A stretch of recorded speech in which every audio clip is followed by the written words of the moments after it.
What up? Welcome to A2thaShow Yeah. NBA special. That's what I'm gonna call it. NBA special. Coming off a great championship season, as you can tell by my T-shirt. Yeah. Spent too much money on this. Looks like it's covered in dog hair all the time because it's got like lightning, but it's cool. So White lightning. that's right.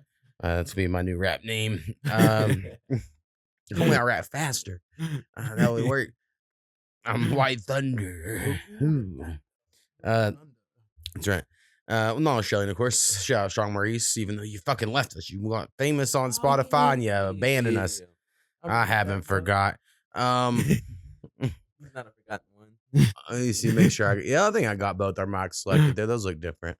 You just gotta double check some stuff. I recorded yesterday with Brad Surek. Y'all should go check that one out if y'all haven't listened to it yet. Brad was the first white guest on the podcast. So I just want people to understand that. And of course, we get two white guys together. You start talking about dicks. I cut off probably 10 to 15 minutes more of dick talk because I was like, we can only put so much talk of dicks in here. There's too much dick in here. And so I'm sorry, but that's what happened. Also didn't get to one thing I had on my list to talk to Brad about. Nope. It just went off the rails, but it was fun. So check that out if you miss it. And then Skinny should be on the next one. I mean, it'll be it ends with a 0, and that's the rules. But we have to figure out the math on when we can. He's busy. He got kids and shit. Every fucking crazy shit. Yeah, there's sports and fighting, hormones, and like shit. But yeah, what we're here for today is our NBA. Right now, it's technically preseason while we're recording this. Right. This is going to come out about 3 to 4 days after the season starts. But no one even cares about basketball until after Christmas. I do, of course. But like normal sports fans don't care until after Christmas. Yeah. But the NBA does start. It used to be at the very end of October. They've moved it up about 10 days, it feels like, to get a few more extra days in there. But we're just I'm giving my brief thoughts. And Skinny, if you have any opinions or thoughts on any of this, of course, you chime in. And we're going what the preseason power rankings are according to some website I found, and we'll go in order, and and I'll still play some songs because that's what we do here, and it's Gravy October in my book. So yeah, Gravetober, Gravy October, capitalize the Y. What the fuck? So all right, I can't keep getting mad about this. The number 30 team, the worst team predicted going on the season. The Washington Wizards. Who'd have thunk it? I forget that's a team. Yes, they've always been bad. They had about 3 months where Gilbert Arenas was really good, and they were pretty good then. And then they had another couple months where John Wall really was carrying them. And besides that, they've been bad my whole life. Yeah. And maybe Jordan went back to that shit. Yeah. And what's crazy, Jordan had good numbers, but the team sucked. So yeah, anyway, the Wizards, not good. They haven't been good in a while. Honestly, I don't like any of their recent young picks because I like a shitty team if they have like young guys I like. But the guy they chose last year, I can't remember his name right now, but some Alex Sarr, is that it? Maybe. And he was some foreign guy that wasn't as good as all the other foreign guys. And then this last draft, they took Trey Johnson, who's supposed to be a really good guard. You'll probably actually like out of Texas. He has he has like dreads and he's short. I think you would relate. And but he's like a pure scorer, and who knows, what'll happen his rookie year. But people really like him. I think that's his name. I could be wrong. And so, yeah, I don't have much hope or thoughts on Washington Wizards. Now, I will be purchasing Peacock for the first time ever a few days before this because the first NBA game is on Peacock, the Thunder play. And I was like, well, I guess they got me. So if the Wizards come on, I'll watch them. I'll watch any national game. Yeah. And this season, I'm actually excited. They have all 7 days of the week, there will be a national game if you count Amazon Prime, like all the streaming stuff. Like there's a game every night. So I have a way to watch all of them once I buy Peacock, and I will be watching NBA almost every night. So my beat production is going to go way up. Chances are. I mean, we'll see. I get zoned in, got my basketball going. I mean, you've been there. That is kind of where I do my best work. You get basketball on this one TV, and then you just start making beats. I can do some video games too, and I'm trying to. I've really been into video games, so that's also going to distract me. But anyway, excited about the national TV schedule. All right, next on the list, number 29, according to this, and I would say I actually disagree with this ranking myself, but they go with the Utah Jazz. I think so too. I think they would be like ranked like I would say we say it lower You're or right. higher. Like, how are you gonna do this number? I was thinking that we rank lower down in there. Right. I agree. Because their new rookie, Ace Bailey, a lot of people don't like him because he's getting he has a certain work ethic that people are like, I don't know about this guy, right? He was like trying to sabotage his draft stock beforehand and like fall the draft and stuff because he wanted to choose a team he went to. So he has some sort of like off the court stuff and he's being managed by like a family member, not a real agent. Right. And so it's like everyone kind of want to hate on him. And then the preseason happened and he's going to be competing for rookie of the year. I mean, he's immediately good right out of the gate. And then you have Lauri Markkanen, who is an all-star level guy. They just keep sitting him, but he was like the MVP of the Euro Cup this summer. He's really good if they don't trade him. And they also have, I think it's Walker Kessler and whatever that Mormon dude's name is that was drafted last year, Filipowski, something like that. Mormon in Utah. Exactly. And so, and they got so many white guys with Ace Bailey. I feel like it's perfect. It's a fun little thing. And I really think Utah actually will be pretty good, but it is the West, and the West is significantly better than the East. And so I could understand how like they'd be like, well, where are they getting their wins? But I personally, I think they're gonna be good. So remember that one. Out there. All right, next on the list, this team also one that's basically always bad, at least since they moved to Brooklyn, and that's the Brooklyn Nets. I'm still honestly a little. They should be the fucking New Jersey Nets. All right, Yeah. That's who we grew up with. No one gives a shit about the Brooklyn Nets. No one cares about Brooklyn Nets.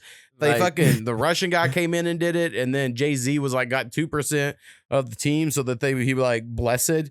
And then it's like they've done nothing. Just moving back to New Jersey, right? That's my hot take. I don't think they were in their height when they got KD and shit.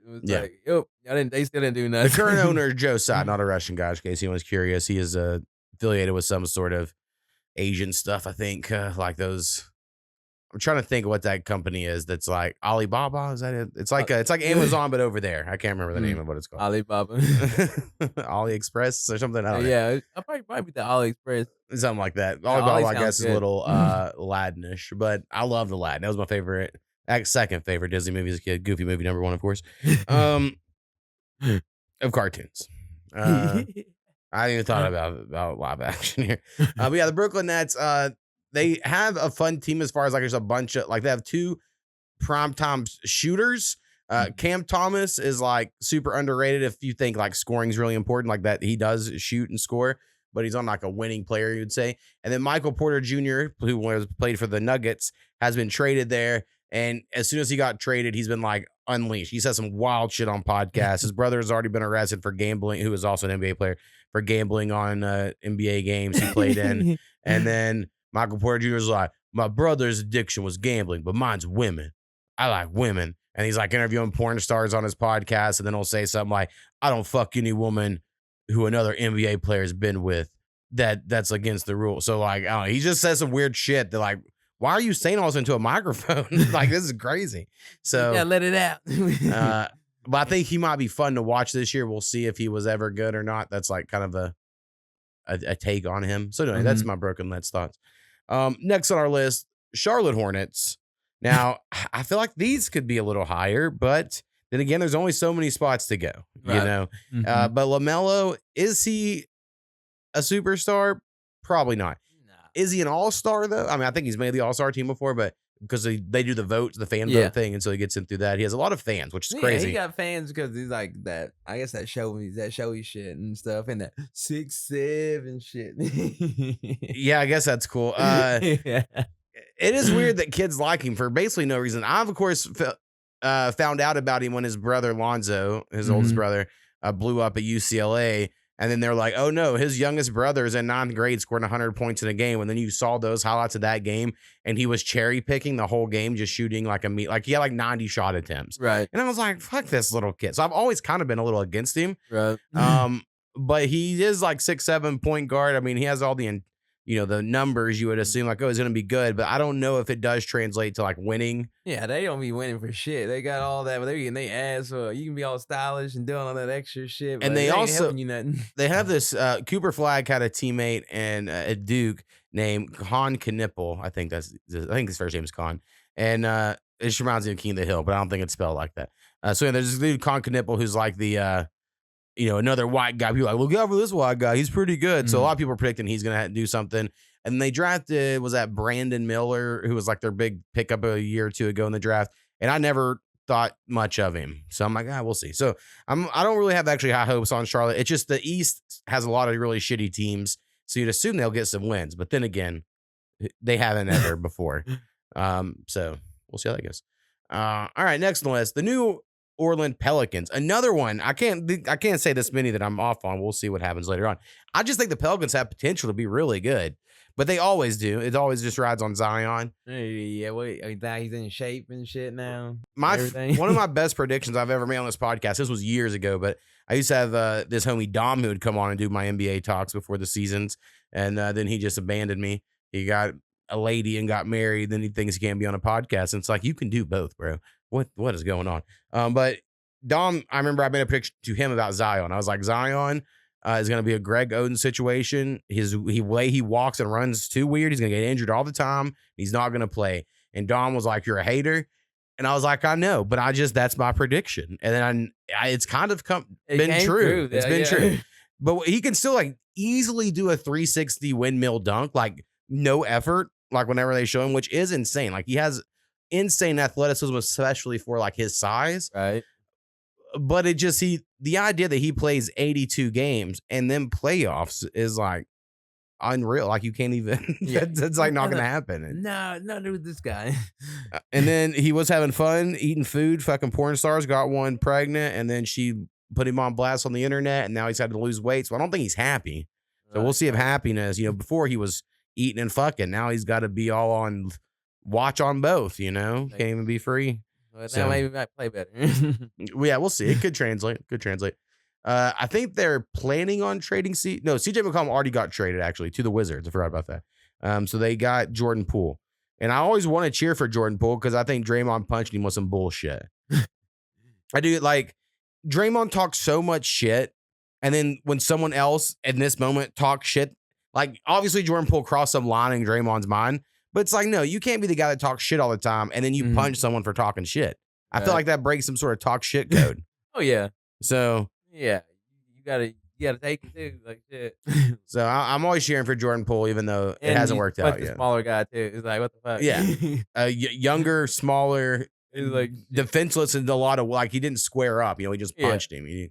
So yeah, Draymond sucks. All right, next on the list, the Phoenix Suns. The Suns.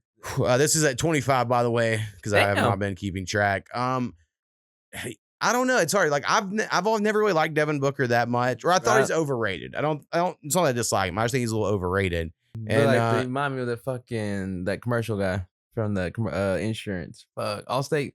Jake from State Farm. What are you talking about? Yeah, that mixed dude that was in those commercials. I forget. Okay. Well, I can see it. I can see it. I'll go with you there. Why not? I think it is Allstate. I thought Allstate was like State Farm in your hands or whatever. State Farm. It's State Farm. Okay. Anyway, so Jake, yeah, Jake does look like a little bit. He's a little blacker looking than Devin Booker, even though Devin Booker is half black. But there's a mixed guy on there. A newer one. Yeah. I mean, he's mixed, but if we put him on like a tan scale, they're not next. There's a little distance. That's all I'm saying. I get they're somewhere between us two, but they're like, but somewhere. But anyway, yeah. So the Suns. The reason I want to cheer for him is I love Dylan Brooks because everyone else hates him in the NBA. He's like called Dylan the villain because he just talks shit and he's a little dirty of a player. He was on Houston. He got traded to the Suns. So that's why KD went down there. Yeah. KD went to Houston for Jalen Green and who are the fuck I just mentioned? Dylan Brooks. Okay. And Dylan Brooks was on Memphis, and then he went to Houston, and now he's bouncing around everywhere. It's like, damn, I can keep with him. Yeah. Now this is a great spot. Did you mention KD? I should have mentioned this to start off the spot. Currently, right now on Netflix, there is the Starting Five season 2. It is so good. It's so much better than season 1. So if you have Netflix, you like basketball at all, I would recommend watching it. They're following KD, who I think is very likable and funny. Like in like when he's interviews, like he's very honest and he gives you a lot of info. But as KD, James Harden, Shai Gilgeous-Alexander, Tyrese Halliburton, and who's the fifth person that I cannot think of right now? Jaylen Brown. So they got 5 people, and if you know how the season ended last year, you know, like a lot of them are meeting up in the playoffs, and it's like, oh my god, they chose so well, right? Because they chose all this preseason, and they have camera crews following them around, and so and it's really well made. I just season 1, Anthony Edwards was the only one interesting. Like LeBron's boring, and Demonte Sabonis was boring. Like they chose a lot of boring guys season 1, Right. and season 2 they were like they really nailed it. So I would highly recommend that. You mentioned Kate. Katie is very likable, I Yeah, think. yeah. I'd say I like listen to him on like listen to him doing podcasts. Like his and stuff. reasons for talking shit on Twitter, he said it's because these people that can't even play ball have some opinion. And so Katie likes to give him a little spotlight to let him know what it's like, is what he says, which I think is very funny. He's like, man, these motherfuckers don't even play ball trying to tell me what to do. And I'm like, from that perspective, he's so right. He's like a top 12 all time. And these guys are like, no, I think Katie should do what I get where he's like, fuck you. Get your ass out here and try this shit. So anyway, a little tangent, but yeah, Phoenix Suns, I don't think they're gonna be good either. But they could be better. It's hard to know. Had a moment. Ever since they got their new owner, they've been making stupid decisions. But their old owner was one of the worst owners in the league. So it's interesting how that works. All right, next on the list, we got the Sacramento Kings. As they say in NBA podcast, the Kings are gonna Kings. You know, they are not. They're never good. They're never good. Okay. They were good one year, and then the league robbed them in the playoffs against the Lakers. I can admit that even as a Kobe fan, it's totally what happened. This Kings I like being whenever I used to play NBA 2K back before I boycotted it. I would like to go to the Kings because their uniforms I think are great. They have these throwbacks that are half black, half purple, and I'm like, oh my God, those are great. So it's worth going to the shitty team and turning them around just for those.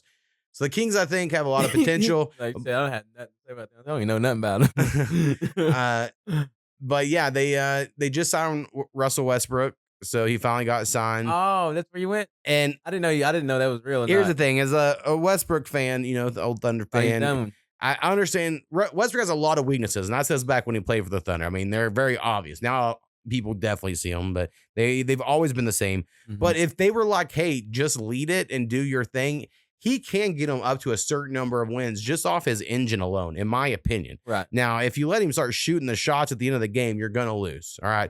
He cannot shoot at the end of the game. He's going to front rim all the goddamn shots at the end of the games. But as far as like effort, he puts out effort, and he's very renowned for every year except the Lakers, where he goes in and all like the young guys will be like, oh my God, I learned how to be a professional from him. Like he taught me how to work out. Now, so like he does bring a lot to the table. Will it translate for the Kings to wins? I don't know. They already have Zach LaVine, and they're very much the same player. But I kind of like when a team has two guys the same that can interchange them, you know, run the same plays and just, you know, but they're a very similar type. And DeMar DeRozan, I've always liked in a little, I mean, I don't love him, but there's something about that old school mid-range game, and he's really good at it. So like they could maybe pull something off. But I've never really liked Sabonis. Since when he's on the Thunder, he was really bad. Now he's gotten better. He's like been an all-star since then, but it's hard for me to remember that his rookie year when he played for the Thunder and he fucking moved like a scarecrow. So, I mean, that's just how it was. I don't care if his dad was the greatest Soviet basketball player of all time. All right, number 23. I think this will be probably way worse just because they're always bad as well. And that's the Chicago Bulls. They make bad moves in my opinion. Now they traded for Josh Giddey, who was on the Thunder, and we got Alex Caruso. So thank you, Chicago Bulls. But I never liked Billy Donovan the whole time he coached the Thunder, and he is now the coach has been the coach for the Bulls. And I've just never enjoyed the Bulls. Also hate the way that like gangs wear Bulls uniforms to like think they're cool. And I'm like, listen, if you don't watch the fucking game, don't wear the goddamn shit. I just hate when all that happens. So that makes me dislike the Chicago Bulls because they're used as gang apparel. So especially for like these Mexicans around here, they're like, oh, we wear the Bulls. And I'm like, come on. Bro. Yeah. And it's like a whole thing. So I am always cheering for Josh Giddey because I think he was a little unfairly treated being an 18-year-old Australian man that happened to have sex with a 16-year-old American girl who tricked herself into a club with a fake ID. Oh, you know, damn, I'm like some like Akon shit.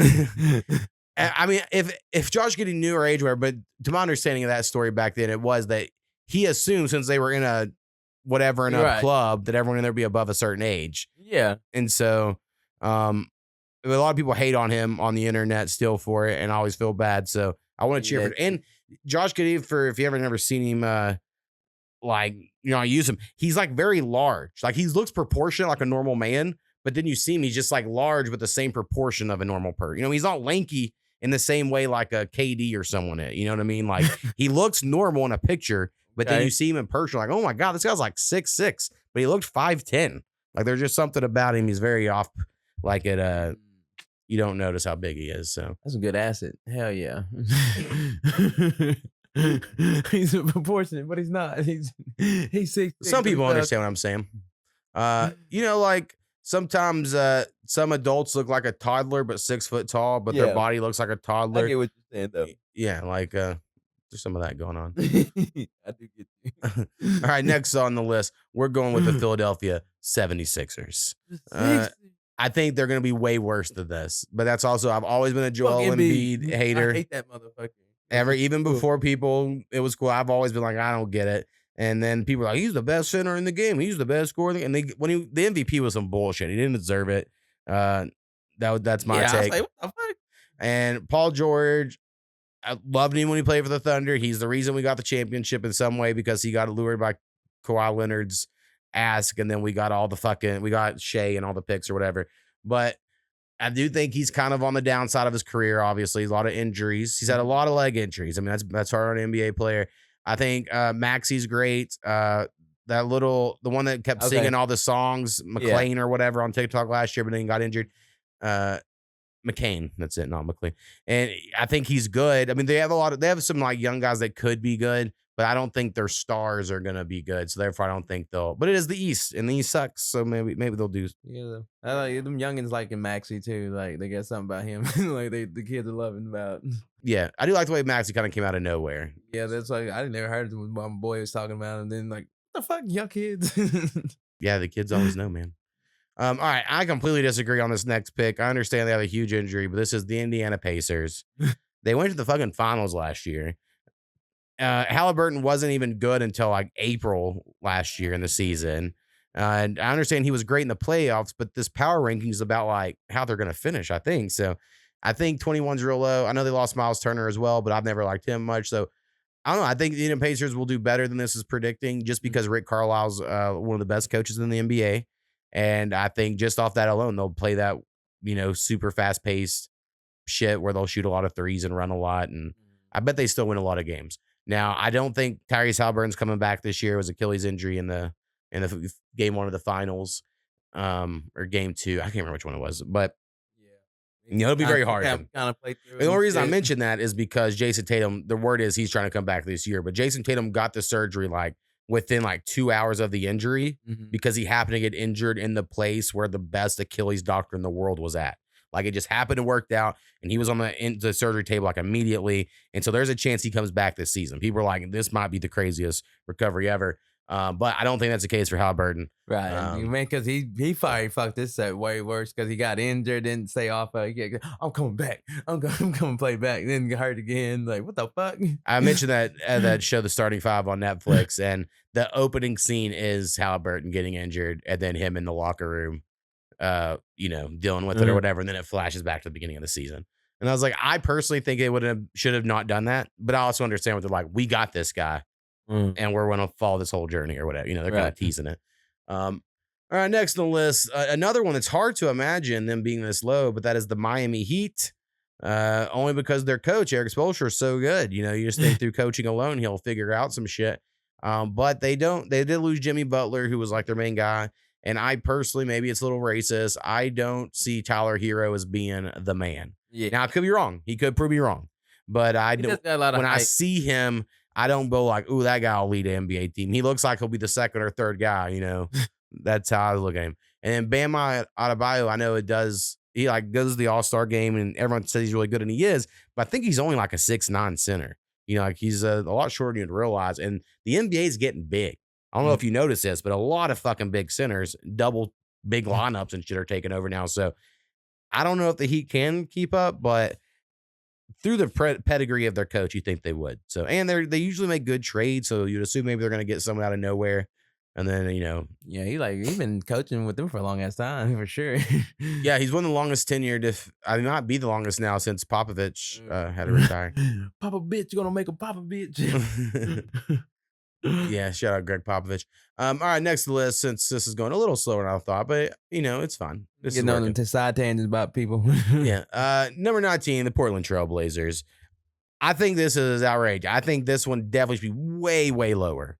Yeah, I can see that. Way lower. Oh, What? yeah. Who the fuck? I don't understand. All right, unless you're gonna say Hansen Yon or whatever the fuck Young Hansen, I can't remember what his name Mhm. was. The Asian guy they drafted is good immediately, and I don't think he will be. I'm cheering for him, but he moves like at 0.25 speed. Like he moves slow as fuck compared to NBA players. But he's fucking tall ass Asian that shoots threes. So there is something like you're cheering for him. He's just real slow right now. They got Drew Holiday, I think, which maybe they're like really putting their eggs in that basket, but the Trailblazers have not been good since they got Chauncey Billups as a coach. They traded for Damian Lillard, who's out all season. He's going to be completely injured all season, will not be playing. Yeah, I didn't know that. Oh, And dang. so I just don't understand where they're like, how that's working for this prediction of this list we're looking at. So I think the Blazers will be way worse, but I've also, every year I've done a podcast, I've hated on the Blazers. Even back when Dame was awesome and eliminated the Thunder in the playoffs the next year and that year, I was like, hey, the Blazers just ain't make the playoffs. So, I understand. I just, for some reason, don't like the Blazers. I don't know why.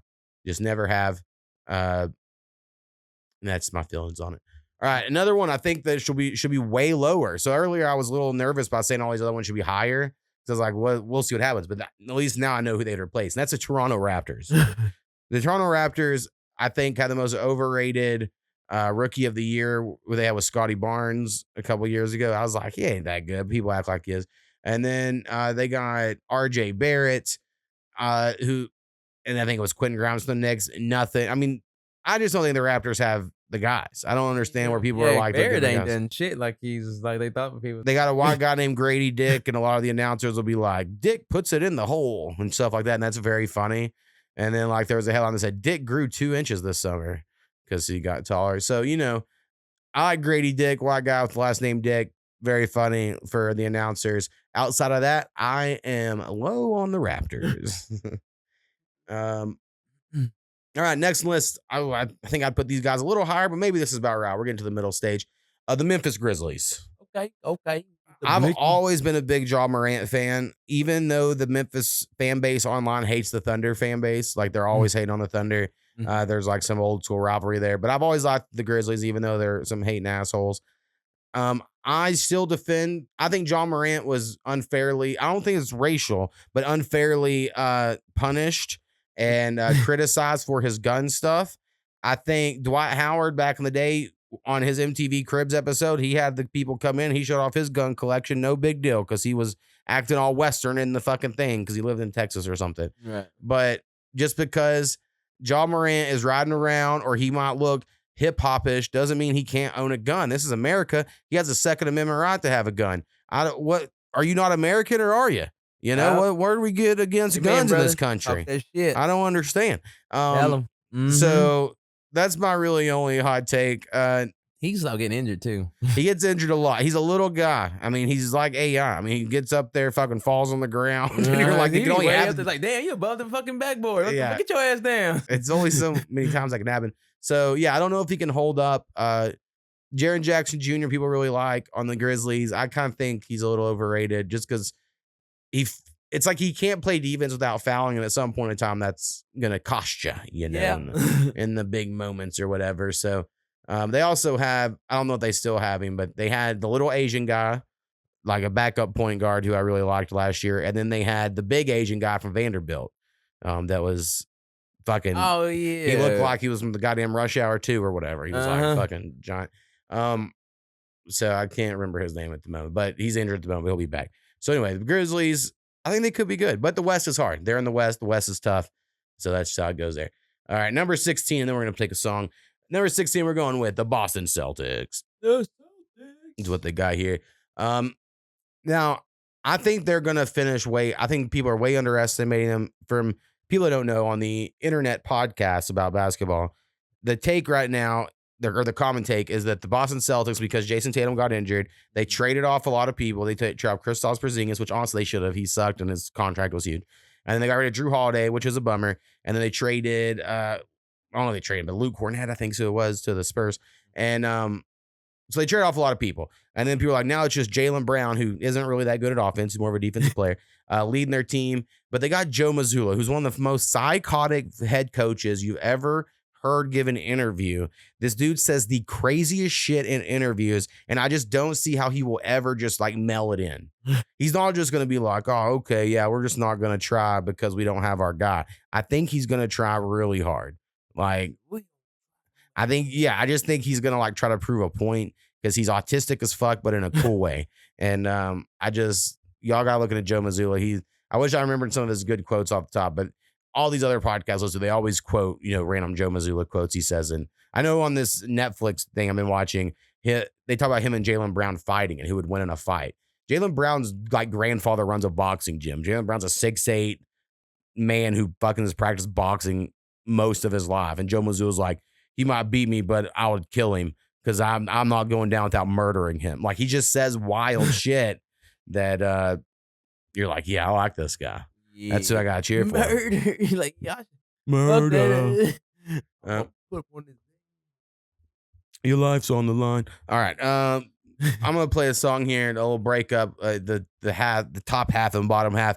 And since it's Gravy October, and the first song I'm going to go with is off Sir Nasty's new album. Motherfucker Nasty. The time it's recording, still not on streamers. What are you doing, Spotify? Let's step it up. Let's get these new albums out. But we got it. We got that early shit. That's how I do it. And the name of the song we're going to play with here is called That's Enough. And really, it's just to show off how cool I like the sample I did here. It was honestly, it was pretty tough. I didn't necessarily imagine he was going to like it. I actually had this in my folder for a while for me, but it was too hard. And I was like, I don't know what you would do with a hook on this. And you know what he did? Nothing, which is what I would do too. Cause it's like, what are you going to do with this shit? But anyway, I like what he did here. So we're going to go with That's Enough by Sir Nasty, produced by me. Let's give it a listen.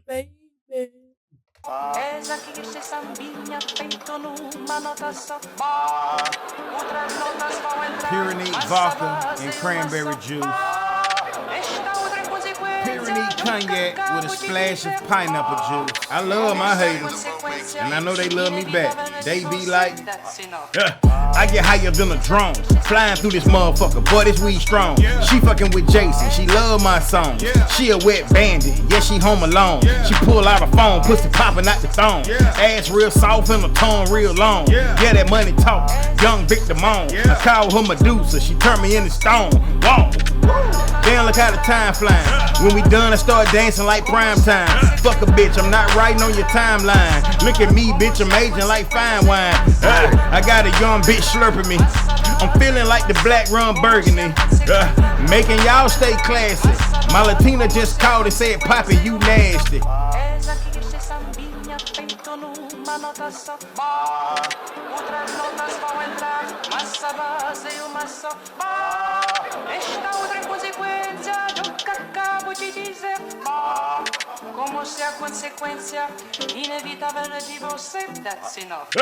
I get lucky, she suck me and she suck me like ooh, and I be like ooh.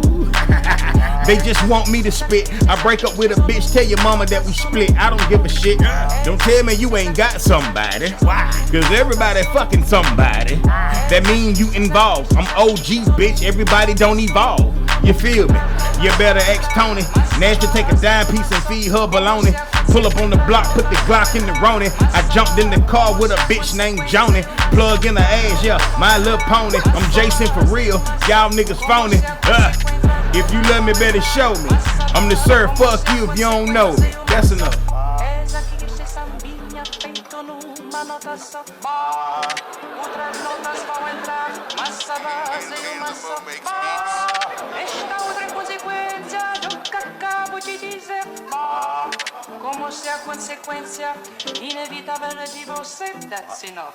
Sir Nasty. Yeah, Sir motherfucking Nasty going off. With That's Enough. Yeah, there were a lot of great lines there. I think my personal favorite was plugging her ass, My Little Pony. I do think it's very funny. Very funny. A lot of good ones there. Yeah. I think that sample is from like some Spanish singing lady on oh my God, the fucking late night show back in the day that was like a huge, the man that did it forever. How can I not think of this dude's name? Jesus, Carson? There we go. Johnny Carson. That's it. I was like, Okay. oh my God, how am I thinking of his freaking name? I knew something like ran around in there. So yeah, Johnny Carson, I think it was on his show. And it's Okay. like that's why you hear the audience and shit in the background laughing. So fun one for all y'all people out there. Shout out to Certain so go find them on the streaming sites. We're on Bandcamp. Buy his album on Bandcamp is available there.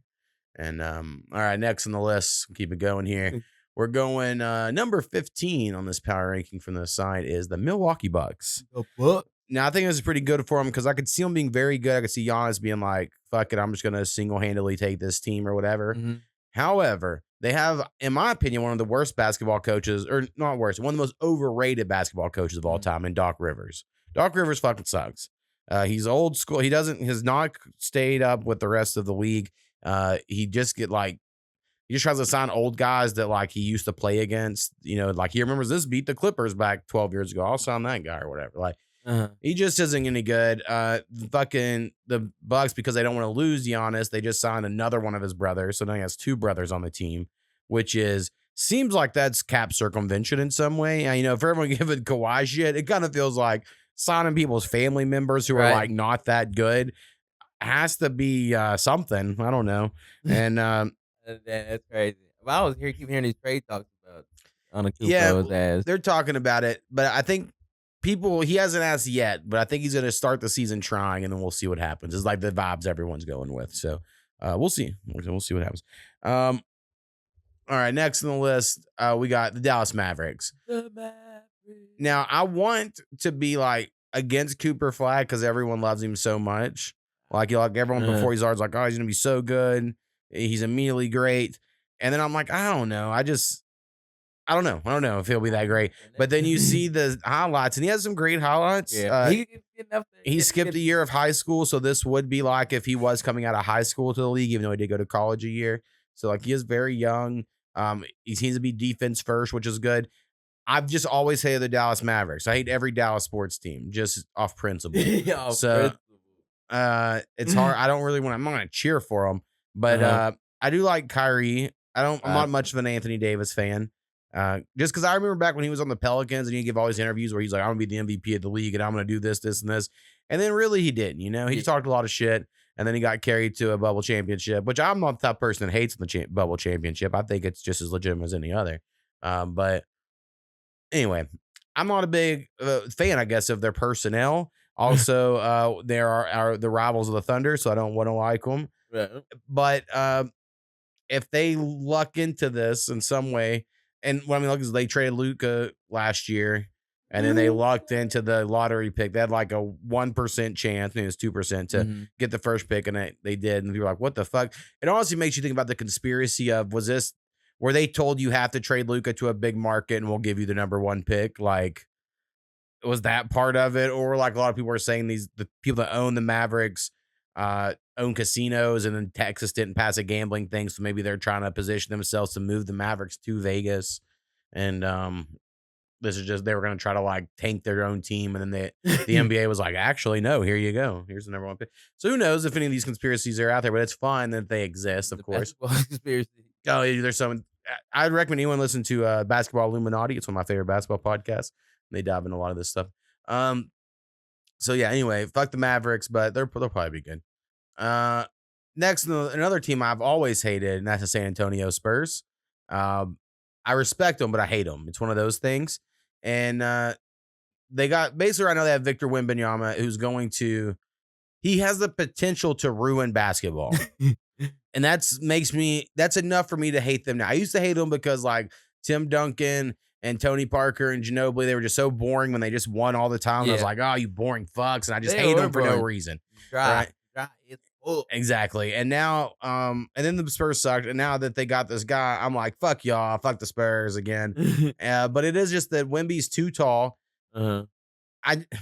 Here's the thing. I just don't understand why people get like so fascinated with like, he's this tall and good at basketball. Look how good he is at this tall. Where I'm like, listen, if we do back to proportion, Skinny, and see if your brain can comprehend. He's like 7'6", 7'7". They announced officially he's 7'5" a couple weeks ago, but people think they're just a couple years behind. He's actually grown even more than that. because they said he was 7'3", now they're saying he's 7'5", but word on the streets are he's actually 7'5", now 7'7". So anyway, he's tall as fuck, right? And so let's imagine. So like the other guys are normally 7 foot or shorter, even the good guys. But there's a few guys that are 7 foot. But if you imagine any other player that had like 4 to 7 inches on every other guy, you would be less impressed. You're like, well, yeah, but look how tall they are, of course. Yeah. But for some reason with him, it's like, ooh, they're like amazed. I'm like, yeah, because he's fucking so tall. Like when John Morant slammed on his ass, it's like, that shit was badass over the top. That shit's crazy. Right. Now the Thunder have a tall, lanky motherfucker too, that if it wasn't for Wembanyama, he'd be the tallest, lankiest motherfucker. So I'm not even saying that but Chet's different. Right. But Wemby is just too big. And he wants to be good, and hope he is or whatever in some way. But every year I'm just cheering for him to get hurt. I want him to get injured before the season ends so that he isn't an issue for my team. It's like there's something about that's like. I don't think he was even an issue anyway. He's like a single-handed defensive. I think Shea right now could figure it out, but there's going to come a time where, like, if you have the money out there, you should vote for Victor Wembanyama to win the MVP every year until he's out of the league. Like, just because the critics love him, and he's so big, and he's probably going to get a quadruple double this year. It'll be the first one in like 20 years, where you get at least 10 of 4 different things. And he's unreal. He really is. But he has a chance to just ruin basketball. That's all I'm saying. Right. It's not like Shohei Ohtani. He's so good at baseball. You're like, Jesus, this is crazy. But no one really cares about baseball or about him being so good. If you had told me there was an Asian Babe Ruth that was going to come in, I'd be like, oh my God, but no one really cared. He went off recently and people cared for a day, and then they're back to being like, yeah, whatever. Right. And growing up, we're like Babe Ruth was like this pinnacle of a thing. God. Yeah. If you will. All right, next on the list, a team I think will be a lot lower, but I'm a big hater of this team just in the last few years. And that's the Detroit Pistons. I just don't like Cade Cunningham. I listen to all these NBA podcasts. I get told how great he is by all these podcasts, and I watch the games. I'm like, he's fine. I don't know. And so that's just me being a hater a little bit on Cade Cunningham. But Jaden Ivey, who was this guy they got in the draft a year or two ago, he got injured. And so that's a bummer because I thought he might be pretty good. And then they have their leading 3-point shooter last year. Hasn't been signed to a team, I don't think, yet because of some gambling allegations. So that's going to also affect their team. And then I don't know. I don't see it with I know they have one of the Thompson twins that people really like. But I just don't think the Pistons are a top 12 team. That seems crazy. Seems crazy to me. I don't think they'll be a top 6 like in the East, but maybe they could be. Like I said, well, I'll probably be wrong on all this. And if I am, you won't hear it again. You probably won't listen to this the first time. I think this is all for fun. All right, next on the list, I got the Atlanta Hawks. Yeah, baby. Not me, but this website I'm reading. I do think Atlanta could be good this year. I've always been a pretty big Trae Young hater, especially for someone in Oklahoma, because people like him here because he's like from here and went to the school here. I just thought he was a little overrated because I'm like, he plays zero defense. He's really good at assists. And he's really good at 3-pointers, and those are 2 great things to be good at. Yeah, I just watched that one-on-one shit he did with somebody, like some average person. Like, man, you didn't do nothing but shoot some down threes. That's what you did. Like, wow. And he's really good at those things. I'm not trying to say no. And maybe his leadership is great, and he really leads. But to me, when you see it, you're like, seems a little selfish. Even though he gets assists, there's a way to get assists. Because you're trying to hunt for assists. I know because I play NBA 2K and that's what I do. And you look like a disease or some shit. Like, what's with your hair, man? You look spotted. Yeah, he's definitely one of those guys that's like, maybe you should just shave it. But I'm probably one of those guys too. See? Your shit look better. Well, I don't know. His look shit. He's like, what the fuck is your shit doing? I was like, damn. You make a wish looking kid? Like, God. But there's something about it that looks like he's on fire. And that's cool about basketball. It's like he's heating up. You know what I mean? It's like a flame kind of going back off here, and it's like charred this like part. Video game. He's on fire. Yeah, exactly. And he shoots threes. His name's Ashtray, which is a little ironic, but yeah. So anyway, that's my thought on the Hawks. If Porzingis is good, that could be good for them. They have a lot of young guys. They have a lot of potential. They could be good. Probably a good ranking in 11 for them, I would say. All right, number 10, the Los Angeles Lakers. I do think they'll be very good, but they have the 2 biggest crybabies, or 2 of the biggest crybabies on the court. Who? This is my issue last year. Everyone wanted to hate on Shea Gilgeous-Alexander for being a foul merchant's what they said, because he got fouled a lot, or the refs called it. Now I understand. I'm a pretty good, I can call it, he wasn't fouled a lot of those times that they called it. he got bumped and he fell and he put up the layup, but the refs called it or whatever. But you know what he doesn't do? He doesn't get up and look at the ref and go, oh, you know what I mean? Like he never does that.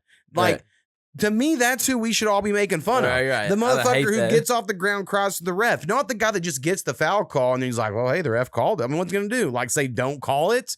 Like, so the Lakers have two of the worst offenders of this. LeBron James, who is the reason everyone does it now, in my opinion. He started the crying to the ref, and everyone copied his league because he's the best player in the league. And then Luka Doncic is another huge crybaby. Yeah, I started to see that with him. Thinking that he deserves calls. So I just think them two together could be insufferable. I'm just trying to watch any of their games of just them. And the thing about the Lakers is they already almost every year have like a 5 to 7 free throw advantage over everyone else because the refs do give them calls because they're the Lakers. Like there's some sort of internal bias that they'll just hook them up. And so the fact that they still cry about it is insane. Right.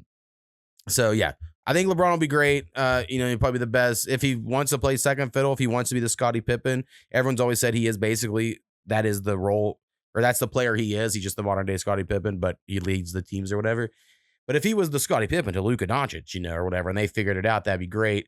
But it does seem like who knows if they can, because Luka's like he needs the ball all the time type of person.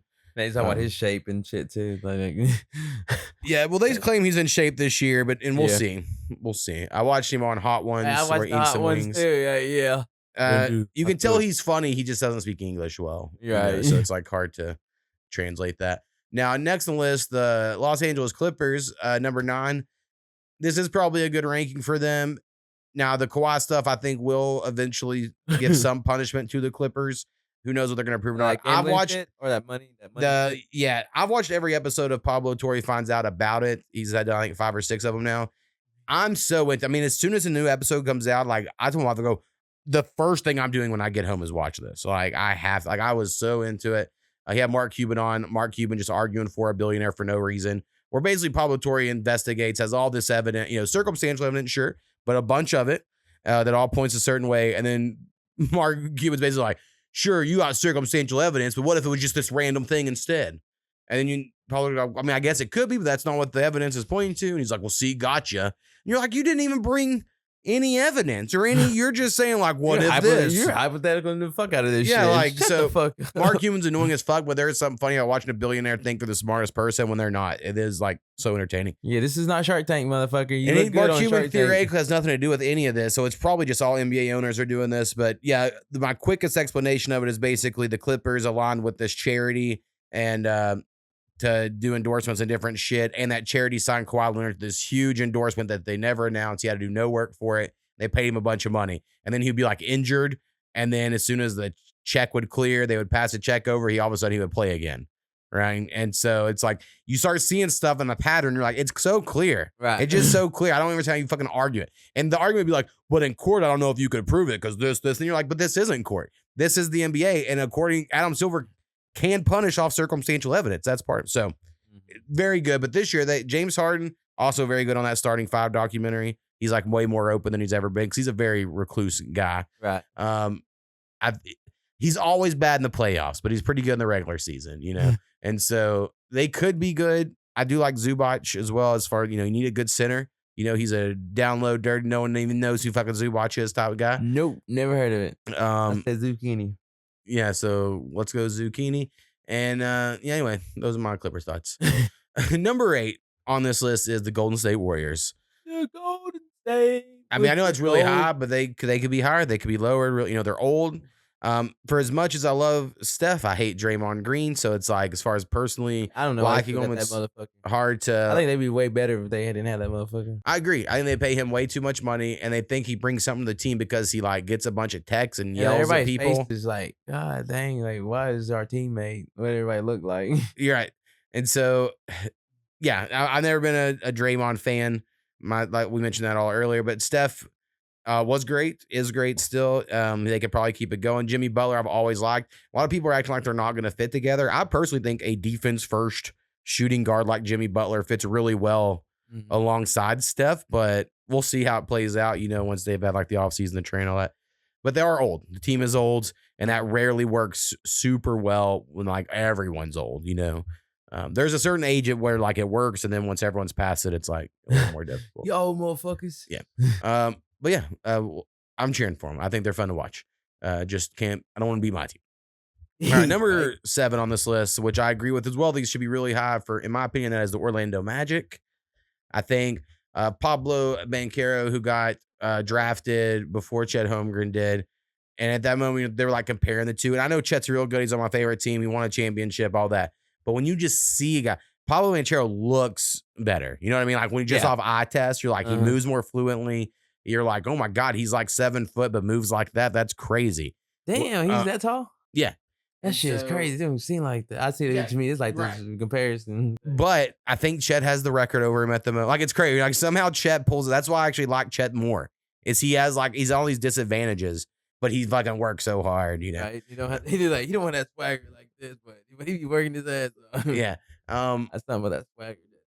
So yeah, I really like the Magic. They also have the Wagner brothers from Germany, which I think is cool when brothers play on the same team. Mo Wagner, so we share. Well, that's his real name, I think. It's just my nickname, but that's the older brother who's not as good, and then there's Franz Wagner who's really good, but then he kind of sucked in the playoffs.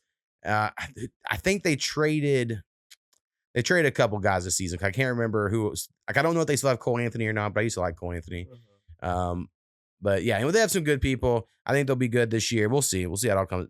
There's been many years or a few years where they're supposed to be good and they're not, though. So that could happen. You know, you never know how it plays out. All right, now next on the list, a team.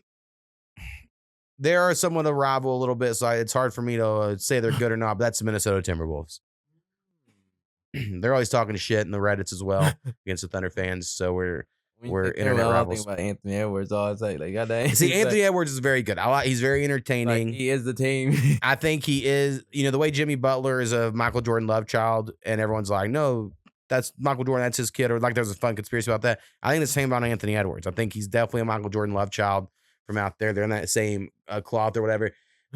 He's very funny. I think his like just knocking up a bunch of bitches and then trying to pay child support's like probably irresponsible, but I guess it's not one for me to judge. Rich men have done this forever. Pay that shit. 18 years here, I'll pay that right now. And that shit, that was gangster ass shit. It was gangster.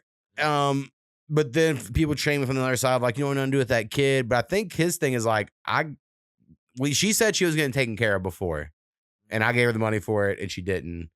So I'm done. You know, like I think that's how he's thinking of it. But I think a lot of people like judge that of like, well, come on, bro. It's here. You got to be part of its life. And so I don't know. That's whatever. But I hate Rudy Gobert so much that I can't cheer for the Timberwolves because he's just so annoying and cringe and douchey. Million B type motherfucker. Exactly. We don't like these French bigs. Fuck Wembanyama too, I said. So it's all of them. So yeah, the Timberwolves, they could be really good. I understand they have been good for the last couple of years, but I could also see a world where like it doesn't work, you know. So but I'm probably off on that, just me being biased. All right, another big time rival for my favorite team, number 5 here, and that's the Houston Rockets. I think they would have been this high, but they did lose Fred VanVleet, which people are like, well, he's not that good, but he did win a championship with the Toronto Raptors as their starting point guard. And he was the starting point guard for this team on a team that has no other point guards. So they have no point guards going into the season. I think he's out all season. I could be wrong, but I believe that is correct. So people are like, well, they'll trade for someone or get someone. But with the new apron rules and stuff, like if going over the taxes and spending too much money, it really hurts the team like in the future. So I could see them being like, fuck it. Amon Thompson's going to have to be the point guard this year. And maybe that works or whatever. But I do think that like gives some issues, but they're going to be a tough play for the Thunder. They always play the Thunder hard because they're fucking dirty, cheap bastards. That's how they were ever since Pat Bev broke Westbrook's kneecap in the fucking playoffs. I don't even know if that's a playoffs, might have been the regular season, but they've always been dirty motherfuckers, and they still are. God damn it. But anyway, I liked the Houston Rockets when I was a kid, though, and Charles Barkley played for them. I love those pinstrap suits with the Rocket logo. It was they had a clean, uniform back in the day. And then I love Steve Francis and T-Mac. That whole era, I was off of that. All right, number 4 on the list. We're getting to the top 4. This is the Cleveland Cavaliers. What the fuck? Yeah, it's probably for the next one, the next picture. I thought about the Cleveland Cavaliers. Okay. Like number 4, though. Well, They were the number 1 seed in the East last year. They had the best record last year. They were in the playoffs. And Donovan Mitchell, I think, is just a good player. You know what I mean? Dog. He's just a good player. And so he's going to get him some wins just off that. Now, my issue with Cleveland is Evan Mobley. And only because, and I'm sure he's great, but just all these podcasts for years and years just hop up Evan Mobley. And every time I've ever watched him play, I'm like, I don't get it. I don't understand the hype. I saw recently a rank of like the top 100 players in the NBA this season, and he was higher than Donovan Mitchell. And I was like, in what world is he more important to their team than Donovan Mitchell is? This is crazy. So that's one thing I guess I'm against them, and I'm not really against them. That'd be crazy. I can understand that. And they got Lonzo Ball this year, but he's been injured for years, but maybe he finally comes back. He wasn't bad whenever he played. He's he's a pass first point guard, which is good. You know, he's not looking to shoot. We bumping his brother's mixtape in his headphones. You ready to go? You know, swerve on a now. Whoa. Ooh. I thought that song sucked, but it was also just a Get Your Roll On, and I pointed that out immediately. And it was good because it was Get Your Roll On, but bullshit. All right, yeah, Cleveland Cavaliers good. All right, next here we got the New York Knicks at number 3. So according to this is the number 1 East team. Number 1 team in the East. They got the New York Knicks. I do think it's easy to want that. I also do think that's a fun one, right? Because they replaced Thibodeau with Mike Brown, so maybe they're gonna have like a better offense and actually play their bench a little more and be rested for the playoffs. But there's something about Tom Thibodeau that gets the most out of his teams. He plays his fucking top 7 guys the whole time. Yeah, like Jalen Brooks, like, hey, I need a break, coach. He gets as much wins as you can out of him in some ways. Also, I don't like Jalen Brunson I'm still don't like it, but he's a crybaby too a little bit on the fouls. And I do think there's something about the ball hogness of their old offense. Maybe that's all changed this year. But where I'm like, that just can't. Eventually, you're going to run into a team that's like, we'll just defend that one thing you do, I guess, if you aren't going to do anything else. So. And Mr. Zesty ass. Yeah, Cat being Zesty is awesome. I wish he's like the Caleb Williams. I mean, he's pre-Caleb Williams. Caleb Williams is the Cat of the NFL, I would say, actually. But yeah, he's Zesty as fuck. And I do enjoy it. I like all the highlights when they catch him on the hot mics on the court or whatever, being all zesty to the refs and shit. Speaking again, I keep mentioning the starting 5 show, but Kevin Durant fucking talking shit to Gary Payton. They have that part of last season where Gary Payton's in the stands. And I think Kevin Durant, Gary Payton's one of my all-time favorite players. Kevin Durant roasts him, in my opinion. And Gary Payton thinks he's like held in there or whatever. But Gary Payton's like, yeah, you'll be on the bench someday. And Kevin Durant's like, when you were my age, you were retired. You were already on the bench for 8 years when you were my age or whatever. You know what I mean? Like, Katie's like, what are you talking about? And it's very funny. And then Katie's like, I love talking shit during games. And he's just motherfucking every single person. And I think it's very fun. Hell yeah. So I like that. I think you should. I think you will like it. I love talking shit. I love that type of shit. And then I can't get over, I know I mentioned him earlier, so I'm off track here, but I love the Tyrese Halliburton on the Pacers. He has 2 different voices. He has like a deep voice that's like this, and then he goes up like he has his white voice because he's half white and half black. It's like he has a black voice and a white voice, and they go in and out of each other. And it's and so when you're like watch, it's just interesting to watch it, and he doesn't notice it. People have asked about him in interviews, and he like, damn, bro, you done struck something. Now that's interesting to my boy. Your son has get that high pitch, like, damn, I know you going through puberty and shit, but damn, your voice high as shit, but sometimes it sounds deeper. What the fuck is that shit? Yeah, like it's like his is like a weird like going up and down, like it's weird, like he'll change mid sentence. Tyrese Halliburton. Yeah, anyway, watch this. So yeah, the Knicks, best in the East, maybe. I guess I'll have to see it to believe it. One of those things. But I think, they have a chance. They definitely have a chance. All right, number 2 on their list, they got the Denver Nuggets. Nuggets. They say the best player in the world is Nikola Jokic, and I do agree. I think he is the best player in the world. He's really hard to beat someone that big who can pass like that. As long as you have the weapons around him. If he was the only guy on his team, then yeah, I don't know if he can necessarily do it on his own, but he can still pass people open, I guess. They're NBA players. They can make shots, but he's just so good, and he looks effortless, but he also looks tired as fuck all the time. It's like a weird combo. He's like, like he's in no shape having ass. Yeah, but I've always been a fan of Jokic myself, but I do think it's where they got rid of Westbrook. I think he could have been good. I do like the Nuggets coach. They got mid-season, they fired their coach last year, and then their interim coach they kept, and he's goofy as fuck looking. No offense to him. I guess how would there not be offense? But he's a goofy looking guy as far as an NBA coach goes. But I thought he was really good in the playoffs. They took the Thunder to 7. I'm excited to get to that part of this Netflix documentary because I know that part's going to be in it. And, the Nuggets are very good. I think Jokic is like the MVP favorite going into the season and shit. So he's, they could win it all. They got some potential. They got some good. But it's also a lot of it falls on Jamal Murray. Is he hot or not? Because he's pretty hot or cold. Like he's never made an All-Star team, which is crazy because you're like, what? But he's never good the first however many months of the season. Like he kind of comes on at the end and stuff. So but they also got Valanciunas as the backup for Jokic, and he's basically he plays like Jokic in a lot of ways. So I think that is interesting to have the backup that can actually kind of play the same style. That might be that's pretty smart, pretty beneficial for him, I think. So yeah, keep a close eye. I'll watch any Nuggets game that's on for sure. All right, and then number 1, of course, Oklahoma City Thunder. Motherfucking Thunder, bitch. Now, last year they also, I think, were in this position. The last 2 years they were number 1 seed of the West going into the playoffs. So they're kind of used to it. Last year preseason, I didn't want to be too hopped on it because they hadn't won yet. But now that they've won, I think I can be just a full fan, right? Like, yeah, we're gonna win it all. Why wouldn't we? We won it before. We're back to back, bitch. Every guy got better theoretically. 2P got better contracts and shit. Like hell yeah. So you would assume now. I've seen some people, they're zagging on the Thunder's championship, being like, well, they had it too easy because they played the Pacers.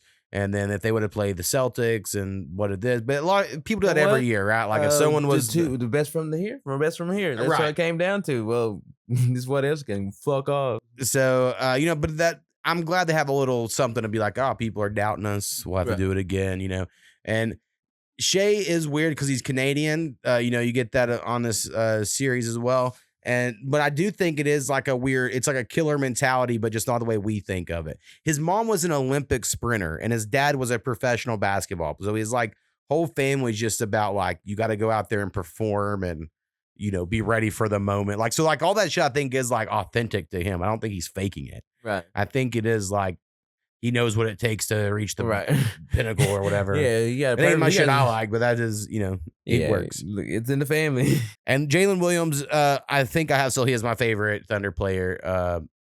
Last year I was a main between him and Chet, but I just think Jalen Williams' personality is is funnier. I like his Kobe shit he wears or wear a fur coat sometimes. Chet is more in the Kevin Durant school.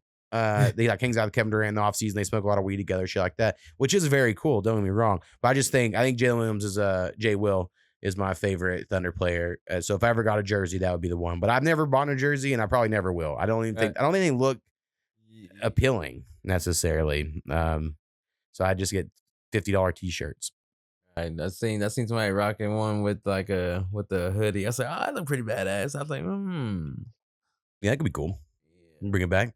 All right, we're gonna play another song, then we're gonna come back for a quick thing, and then we'll be out of here. So, since it's Gravy October, we're gonna play one from our homie Southern Comfort. Motherfucking so cool. But we're gonna listen to Celebration by Southern Comfort.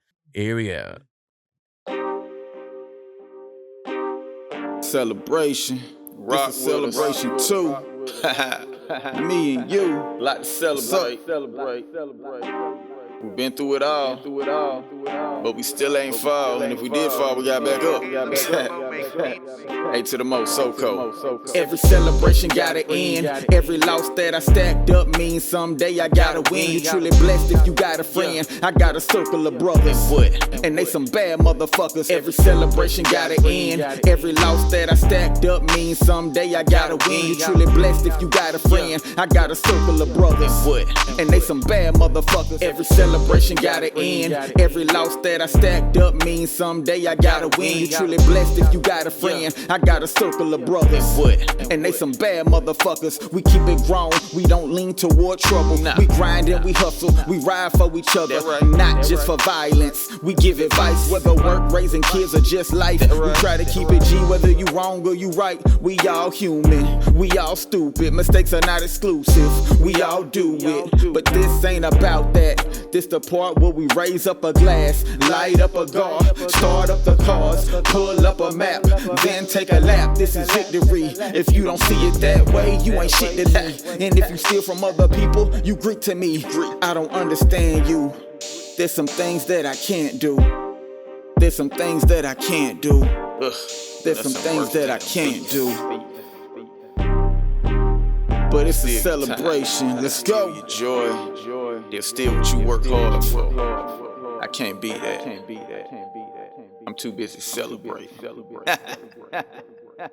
All right, Southern Comfort. That's right. Y'all go check out Southern Comfort on your favorite streaming site. Yes, sir. All right, we're gonna do this one quick here. I'm gonna try to list off all the awards I can think of and who my prediction for awards for this year. So, who do you think will win MVP this year? What's your predictions? Oh shit. I think they're gonna give it back to Jokic personally if he keeps the numbers up. Okay. That's my number one prediction. My dark horse is Wembanyama. He does something crazy like 9 blocks a game all season if he even plays 65 games. That's the thing. You have to play 65 games to qualify for awards. Luka, I think he does, but I think it's also kind of like when Durant and Curry were together, and then people were like, well, they're too good of teammates. They can't win. Okay. Yeah, people might say that, which is stupid, but that might be a thing. I was thinking about Luka. I was thinking about, I don't know what would say Wembanyama or Luka would be the ones. Because they're like always been the top. Right. And, maybe something crazy like Anthony Edwards might have broke out, want to kind of face double teams or something this year. Let's see. Rookie of the year. Everyone says it's Cooper Flag. Right. I think Ace Bailey does have the chance. Edgecombe says he's going to be good. The Harper, who went to the Spurs, his dad is Ron Harper, who played in the NBA. So there's a chance he's immediately good. I haven't never seen him play, but I've heard he's really good. So yeah, I think there's a lot of good rookies this year, but it's hard. It's gonna be hard for Cooper Flag not to win it. And I just think of that because I remember I think Carmelo deserved it the year LeBron won it, but it was like, but he was LeBron, so he won it.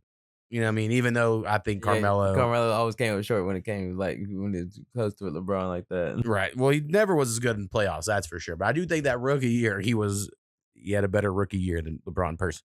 Trying to think what other one. The Sixth Man of the Year award. That one's always a tough one. A lot of people I've heard say Josh Hart because they're moving him from the Knicks to the 6-man role. But I don't know if he'll stay there because he's not typically a 6-man guy is an offensive player.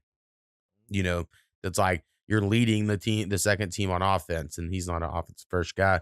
It's hard to remember who all. I love if a Thunder guy got any love for this, but they rarely. I don't remember us ever getting any 6-man love. But people normally like a small guard who comes off the. So like, I was gonna say Peyton Pritchard, but he's I think starting for the Celtics this year. Last time we had a 6-man was Harden. Yeah, for sure. That would definitely be it. But like Case and Wallace, I love Case and Wallace. If like this is the year he starts shooting, so that'll be my fan pick. But I don't know enough of who the 6 men will be this year yet. So we'll see how that one pans out. And then normally there's like a coach of the year. There's a lot of good coaches. So I mentioned a lot of them earlier, but Mark Dagnall, of course, the Thunder coach. I don't think winning and then winning again, no one cares about that these days, which is weird because back in the day, Greg Popovich would just like win it every year. And now they're like, no, we need a new coach who hasn't won it. Like that's the thing now. Like you want to reward a new coach that hasn't won at least recently. So I can see like Quinn Snyder for the Hawks. He'll probably be a pretty popular pick, or Kenny Atkinson on for the Cavaliers. And if Joe Mazzulla pulls off something crazy with the Celtics, even with an injured Tatum, wild card for that psycho. I know y'all think I'm overestimating this, but he's a crazy coach. He's a crazy guy. He like lucked into the job also, which like adds to I think his craziness. So he was like the coach cheated on his wife with an executive and they fired him. That's Ime Sudoku guy is now coach for the Rockets. He was dating Nia Long, cheated on her with just some random person's wife. And then they hired this Joe Mazzulla. He was like the 5th assistant down. And they're like, all right, he'll be the head coach. Who cares? And then all of a sudden he won a championship. Now they can't fire him because he won a championship. And they're kind of stuck with this crazy guy. So anyway, I like that. I like that shit. All right. I'm trying to think if there's any predictions I have for the season. None I can really think of off the top of my head. Like a defensive player. Oh, yeah, there is a defense player of the year. Yeah, I think that's Victor Wembanyama if he gets 65 games. Not even close. If he doesn't, a lot of sinners like Chet if he gets a 65, or Evan Mobley people seem to like, and all these different people. But I would love to see someone like a Lou Dort or just any of these guards. Like there's some good defensive guards these days. I don't think it's all about just because guys get blocks, right? But I don't think it'll happen necessarily. But the Thunder have like 3 or 4 defense of the year candidate guards. I mean, like Caruso, Dort, Case and Wallace, and then Chet's on a guard, but he's so they'll probably all cancel each other out. Giannis, I could see, if he's the only one in at the Bucks and he's like fucking holding it down, doing some crazy shit, maybe. But yeah, it's Wembanyama's to lose. He's a one-man defense at the moment. But all right, that's my word guesses. Yeah. All right, we're in on a song here that's going to be a early listen. I recorded it maybe a year ago with Sir Nasty. Or I recorded it and was like, hey, this isn't my style at all or anything that represents me. But I could hear Sir Nasty on this, so I sent over to Graveyard. And Sir Nasty did a part, and then Soko did a verse. And then I think we're going to put this on whatever album I ever do with Nasty or Graveyard or however that works out. But I was like, why not give an early listen here at the end of this thing? It is called Get Off My Phone. And I think it goes Nasty, me, then Soko is the order. Hey. And I'm on the hook. So that's what we'll end it on here. And thanks for showing up, Skinny, and we'll figure out the next one. Oh. And peace. Hey.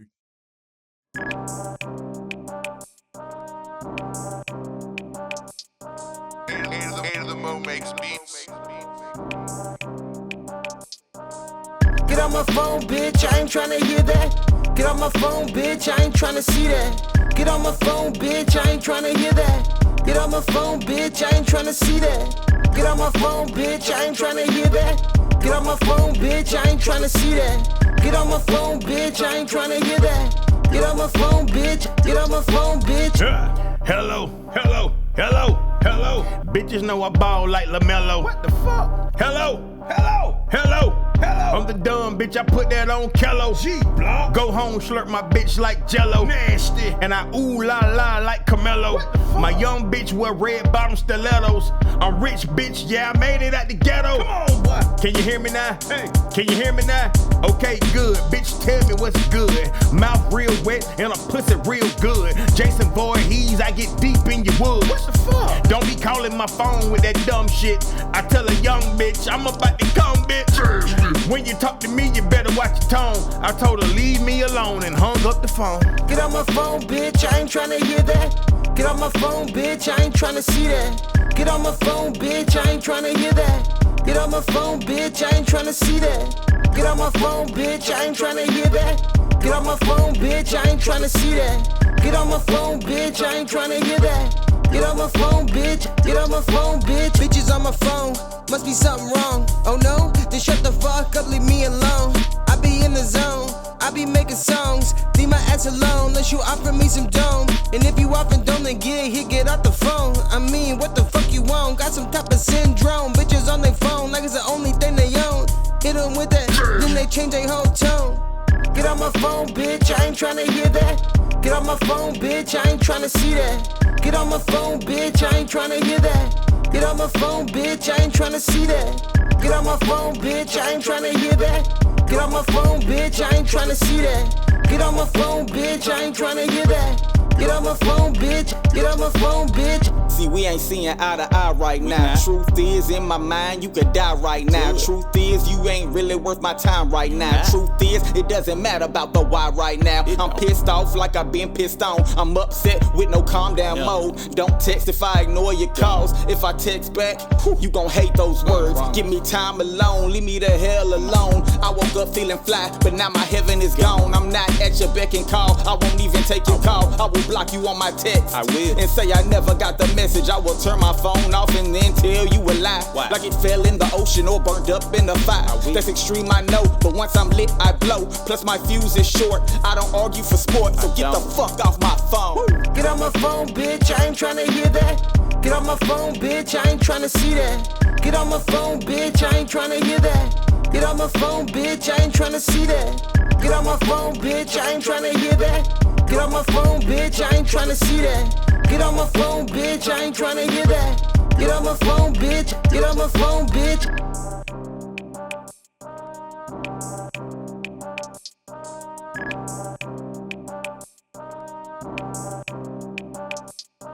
A2thaMow makes beats.